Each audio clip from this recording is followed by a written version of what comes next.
answer. Stay strong, Jake. Stay strong, Jake. I mean, listen, the kid's always going to pick. But as a dad, you can influence that kind of fandom for sure. You just buy him some Jets things, right? Show him, you just what put games fucking on. Joe Namath looked like back in the day. Put some exciting Jets games on from like 40 years ago. Get some John Klecko tape out. What is it? We went to the playoffs in my lifetime. I will be showing our daughter those tapes. And she can pretend like, hopefully by the time she's interested into football, the Jets are good. That's what I'm hoping for. What's the teacher's name again that Epi. introduced you to Jets? Epi? Yes. Get teacher Epi down there. Yes. She will help out. Make it full circle. Yes. 100%. Teach another Chatsky generation the Jets way. Yes. We will be sworn into misery for the rest of our family. Gotta stay positive. Next year's the year. It's always the year. I'm going to raise a young optimist. I can't wait. Attaboy. Perfect. Attaboy. That's all you could ask for. Good luck to your Jets on draft day. So bring Jake back in here. So that was a while ago. How is Emily doing? She's doing well. We're about halfway through. We had the anatomy scan earlier this week, which was crazy, but everything's great. She's a rock star. I'd bring her in, but she's like actively working still and doing her job, which is much more serious than mine. But she's doing great. I'm doing whatever I can, and she's doing a lot more. So I can't say that I'm like a rock star, but she absolutely is. Give yourself some credit, bud. Yeah. You're our rock star. Yeah, appreciate you, dude. Wishing you the best and a healthy next couple months, man. Thank you, guys. Can't wait. I'll keep you posted. All right. Once again, this edition of No Dumb Question and Jake's firstborn child are brought to you by Allstate. I think throw some free insurance there. That baby girl is going to be in good hands with Allstate. You can't do an ad read with somebody's child. We just did. I did. I cut a deal on the side, guys. Done. If our other ad partners are listening, there might be other kids around. We don't know. I'll sell you, baby. You don't know. Make us a deal. Any baby brands, strollers listening that want to sponsor my don't let him chill. Don't let him chill. Don't let him do this bullshit. But no, seriously, we'll sell out. Don't worry about it. Thank you to our partner, Reese's. Reese's has 2 limited edition cups. The returning Reese's Strawberry PB&J Cup. Ooh. And the new Reese's Marshmallow Cup. Listen, you guys know we love Reese's, and this one's bringing some nostalgia back. Nothing like having a Reese's PB&J or marshmallow sandwich as a kid. You open that school lunch and see a Reese's in there, and you know you're your mom's favorite. Like me. Not Jason. No way. I'm definitely the favorite because I was the one who was more well-behaved. I don't know about that. What I do know is I'll definitely be trying these new Reese's cups. Get the Reese's Strawberry PB&J Cup and the new Reese's Marshmallow Cup today for a limited time only. It's a combination of flavors so perfect it might make you start to wonder if it's true that everything happens for a Reese's. Thank you to our partner, Expedia. When we travel, we like to keep things simple. Expedia is an all-in-one travel shop and planning trips, flights, hotels, vacation rentals, cars, and activities. It's all right there. And that's why it's going to be smart when you're traveling this summer to use Expedia at your convenience. No doubt. When you're planning big trips, it turns into a lot real fast. Different schedules, different opinions, all of it. Expedia gives you options. Lock everything in at once or handle it step by step. Flights first, then the house, then the car, or car then house. Your call.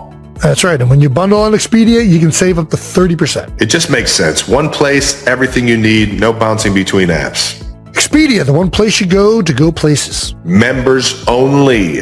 Savings vary and see the site for details. Thank you to our partner, Lionsgate Michael, the Michael Jackson biopic. This Friday, something legendary is coming to theaters. Michael, the new biopic about Michael Jackson. What makes this film so special, you might ask? Well, Jafar Jackson, Michael's own nephew, steps into the lead role. This isn't a highlight reel.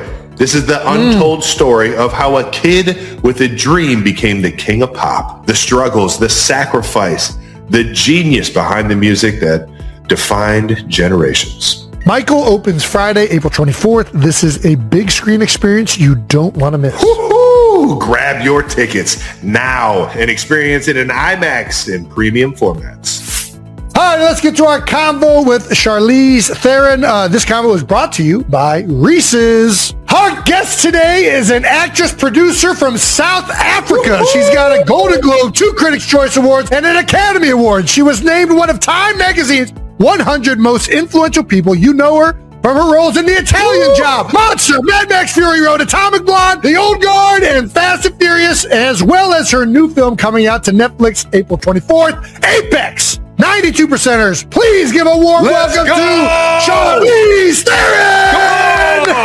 Yeah, now that's the flex. That's the flex.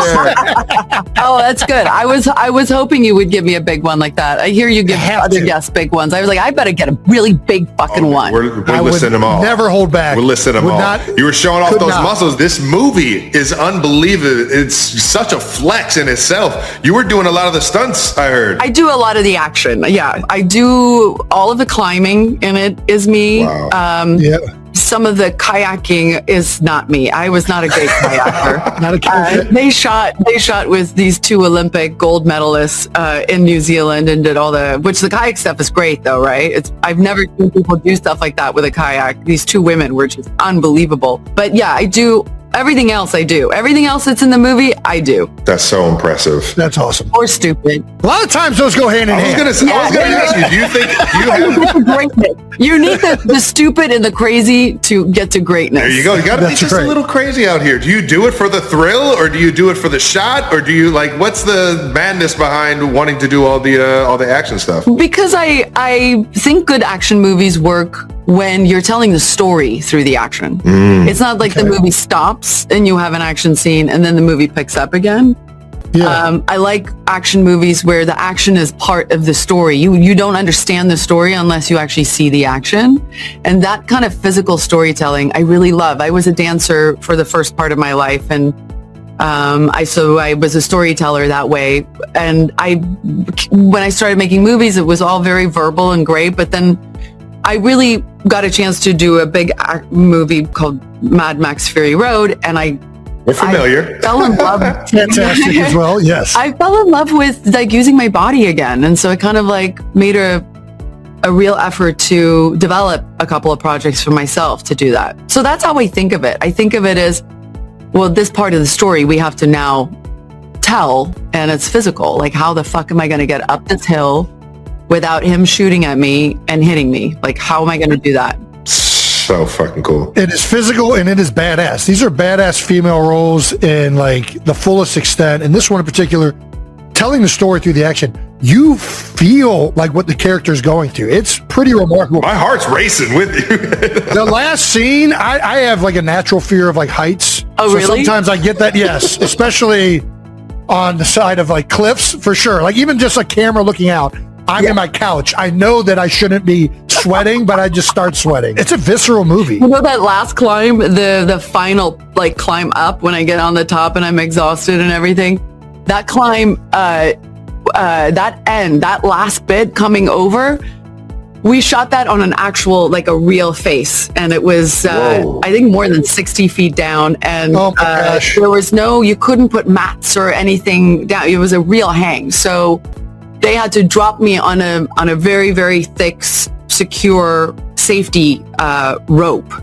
Yeah. But that's all they could put me on. They couldn't put me on wires or anything like that because we were just in the bush. And so I had to. This was by far the scariest thing that I did, and everybody thinks it's the cliff dive, but I'm like, no, that was fun, even though it was only 6 feet of water. But every time I did that cliff dive, I was like, I'm getting more sand into my wetsuit. I'm getting closer and closer to that bottom. But that last climb, I had to basically get myself down. So you see this drop, and I don't have a great fear of heights, but I'm also not incredibly brave, I'm this is probably not very smart. You have an appropriate fear when you're hanging 60 feet over a cliff. Once you're just a little, you're crazy enough to do it. That's half the fun. Yeah, exactly. I think we've come this far. I have to finish this now. So I'm dropping myself. I'm trying not to look down. I'm climbing and kind of scraping my body down just far enough so I'm out of the shot of the camera. And then I have to, on action, climb that last bit up, which is pretty steep and it's an overhang. And oh my gosh. That was one of the hard, and I was towards the end of the movie, I was so tired. And I just remember pulling myself up there the third time. And I just went, this is fucking insane. Like, this is absolutely insane.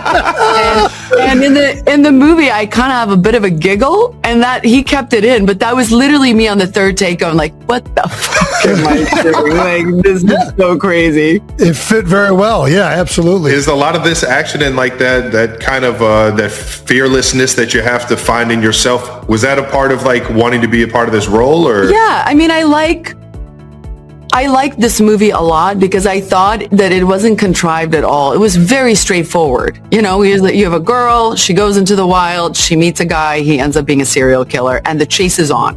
And I like something about when I read the script, I love the simplicity of that engine that drove it. And then I liked the idea of within that it could be a two-hander where you can get into more of the psychological warfare, the psychological action. Like, I love movies like Die Hard, where it's simple. Like, you get it. It's like, there's a Christmas party and shit goes wrong, you know? Yeah. I love it. And I love those movies. And I felt the same about this. I was like, wow, I just love that, you got to stay alive. You got to try and get out of this. And hopefully you do. Good luck. Go. It is a nail biter every step of the way. Your seat. It combines like so many movies in my head, like of great parts of them, like Cliffhanger or like Free Solo, Deliverance. Like there's like, who isn't terrified of being in the middle of nowhere with a bunch of people playing like banjos and whatnot? But yeah. No banjos in this one. No banjos in this one. But yeah, it's amazing how beautiful places can become the most scary places, right? Places where people go and hike and they have these beautiful, like, Sunday mornings can end up, being where somebody dies. Right. It's terrifying. Yes. I will say this, though. Taron Egerton absolutely rocks it with you. He's awesome as well. The first time he did his animal noise, did that fuck you up?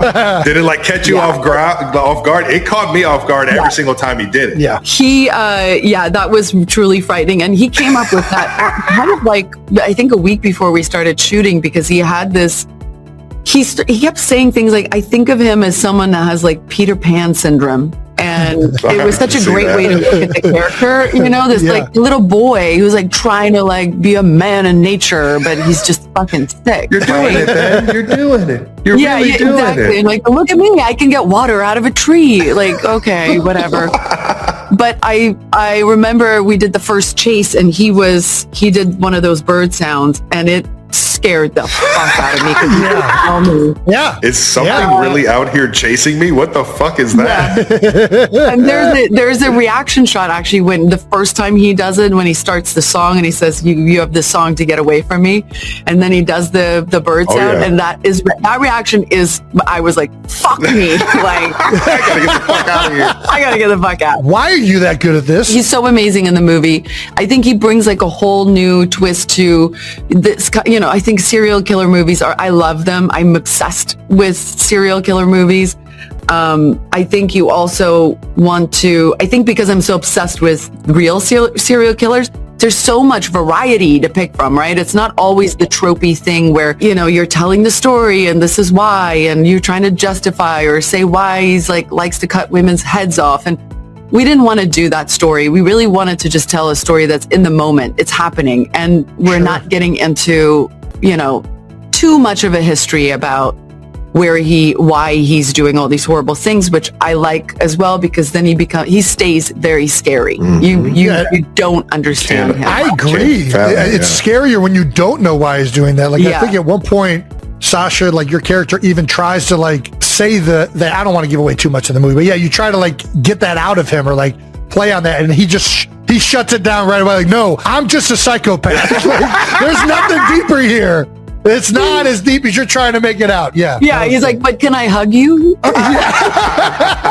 Yeah. I love that moment too, because she's obviously all she has left is how she can psychologically maybe talk herself out of this situation.